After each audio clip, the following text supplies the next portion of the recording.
দুরকম প্রশ্ন আছে না?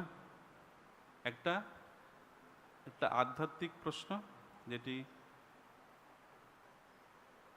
মাতা দেবতী কপিলদেবকে করছেন, আর একটা আছে সাধারণ জড়জাগতিক প্রশ্ন। দুটোর মধ্যে পার্থক্যটা কীরকম? পার্থক্য এই শ্রীমদ্ ভাগবতমে প্রথম স্কন্ধের পঞ্চম অধ্যায়ের সম্ভবত 25 নম্বর শ্লোকে, 10 নম্বর শ্লোকে বলছেন যে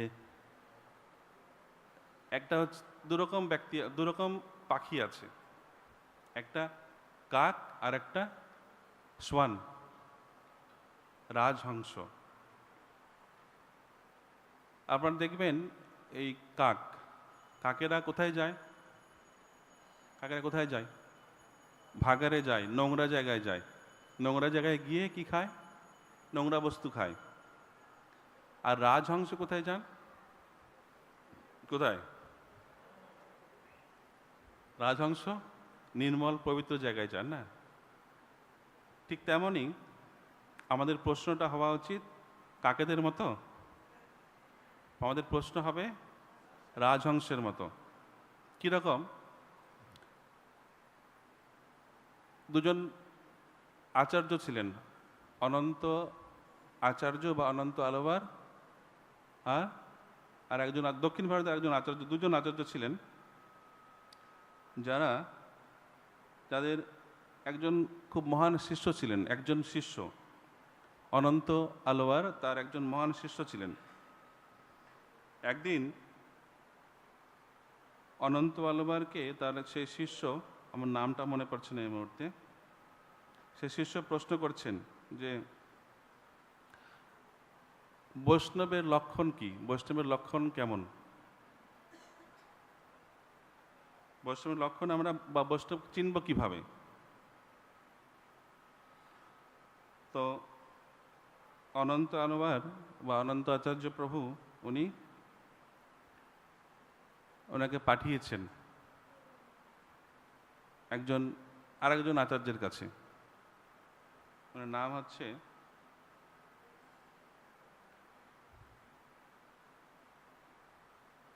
পরাশর ভট্ট। দুজন ভক্ত, আচার্য পরাশর ভট্ট আর হচ্ছে অনন্ত আলওয়ার বা অনন্ত আচার্য। উনি পাঠিয়েছেন যে তুমি ওনার কাছে থাকবে এবং উনি তোমাকে এই প্রশ্নের উত্তর দেবে।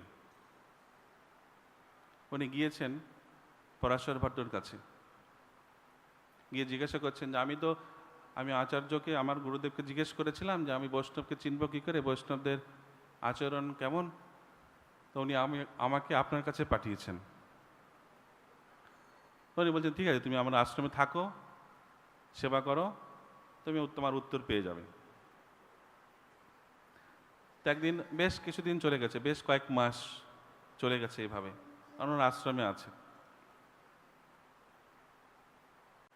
তো এখন এদিন ফেস্টিভ্যালের দিন এসছে, উৎসবের দিন এসছে, অনেক ভক্তের সমাগম হয়েছে। এখন সব অনুষ্ঠান শেষ হয়েছে, এখন প্রসাদ হবে। প্রসাদ সবাই ভক্তরা প্রসাদে বসেছে। আর সেই শিষ্য ফাস্টিং ছিল সেদিন। শ্রী রাধা মাধব অষ্টসখী বৃন্দাবন মহাপ্রভু কি ফাস্টিং ছিল, সেই শিষ্য প্রসাদ পাওয়ার জন্য বসে পড়েছে। এখন পরাশর ভট্ট কি করেছেন, এই শিষ্যকে উঠিয়ে দিয়েছেন, যে এখন তুমি বসবে না, প্রসাদ সার্ভিস করো, তারপরে বসবে। উঠে গেছে, প্রসাদ সার্ভিস করেছে, এক ব্যাচ হয়ে গেছে, দ্বিতীয় ব্যাচ বসেছে, সব ভক্তরা বসেছে, আবার সে শিষ্য বসে পড়েছে। দ্বিতীয়বার ওনাকে তুলে দিয়েছেন, আবার বলছে তুমি প্রসাদ সার্ভিস করো। ক্ষুধার্ত, অনিচ্ছা সত্ত্বেও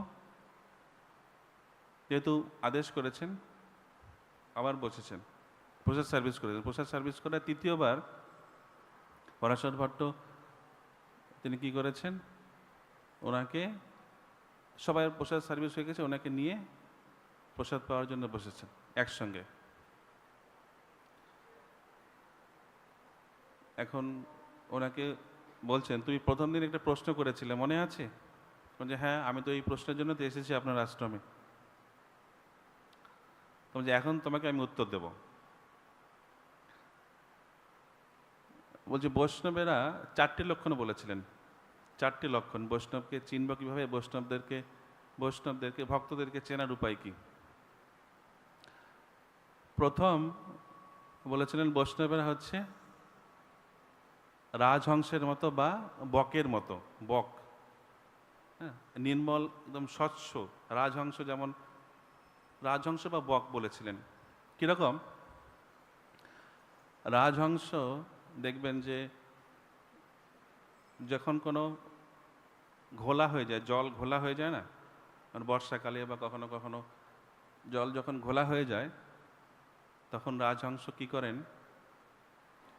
ওই ঘোলা জল পরিত্যাগ করে কোথায় যান?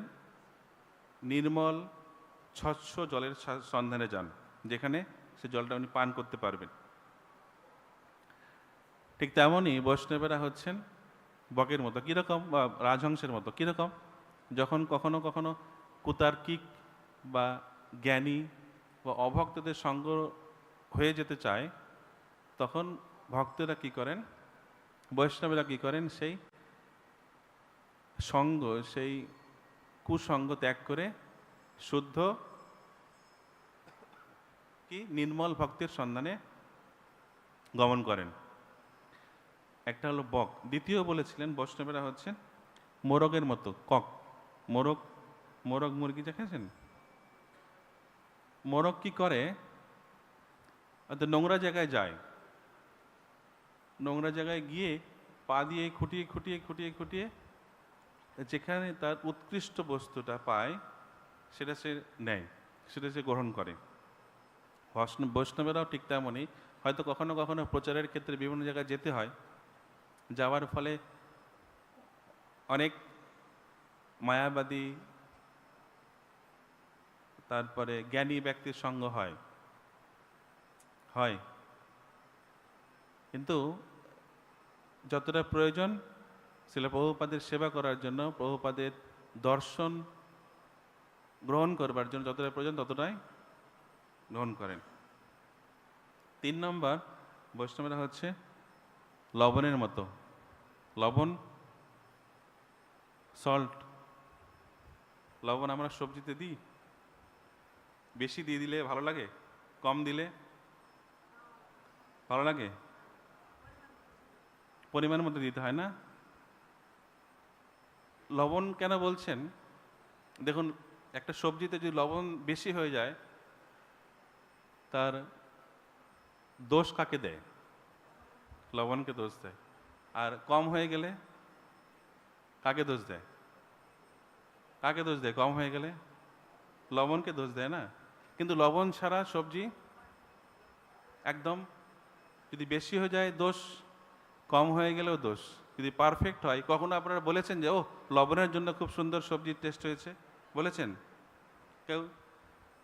কখনোই বলেননি। কিন্তু বৈষ্ণবরা ঠিক তেমনই, যে যখনই দোষ বিষয় আসবে, দোষের বিষয় আসবে, লবণ দোষের বিষয় আসবে, যখন বৈষ্ণবরা কী করবেন, দোষকে নিজের দোষ মনে করবেন। আর যখন সবসময় দেখুন, যদি বেশি হয় দোষী, কম হলেও দোষী। কিন্তু যখন বৈষ্ণবের গুণমহিমা কীর্তন করা হয়, যখন বৈষ্ণবের গুণমহিমা ভক্তরা করেন, তখন নিজেকে, বৈষ্ণবের সাধারণত নিজেদেরকে সরিয়ে নেন নিজের গুণমহিমা শ্রবণ করা থেকে। এটা হচ্ছে 3টে বললাম, মনে আছে কি কি বললাম? রাজহংস বা বক, দ্বিতীয় হচ্ছে মোরগ, তৃতীয় লবণ, আর 4 নম্বর বলেছিলেন যে বৈষ্ণবেরা হচ্ছে তোমার মতো। পরাশর ভট্ট সে শিষ্যকে বলেছিলেন যে বৈষ্ণবেরা হচ্ছে তোমার মতো। কীরকম? তোমার কষ্ট হয়েছে, তুমি সারাদিন উপবাস করেছিলে, কর্তৃপক্ষ তোমাকে নির্দেশ দিয়েছে প্রসাদ সার্ভিস করো, তুমি উঠে গিয়ে প্রসাদ সার্ভিস করেছো। তুমি ক্ষুধার্ত, তোমার কষ্ট হওয়া সত্ত্বেও তুমি তোমার কর্তৃপক্ষের, তোমার আচার্যদের নির্দেশকে পালন করেছো। এই 4টি লক্ষণ বলেছিলেন পরাশর ভট্ট এই তার অনন্ত আলোবার বা অনন্ত আচার্যের শিষ্যকে।